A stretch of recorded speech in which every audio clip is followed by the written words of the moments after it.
What's the meaning of catechism?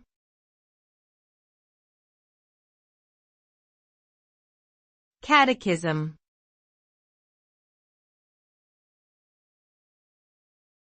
Catechism.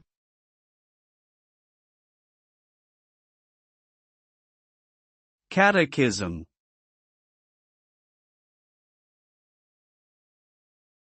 Catechism.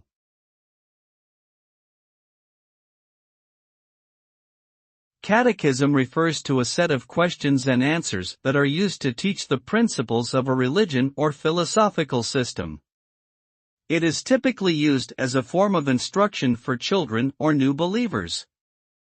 The purpose of a catechism is usually to provide a basic understanding of key beliefs, doctrines, and practices, and to help individuals develop a deeper relationship with their faith. Catechisms may be specific to particular denominations or religious traditions, and can range in length from a few pages to several volumes. Overall, the aim of a catechism is to promote learning and spiritual growth.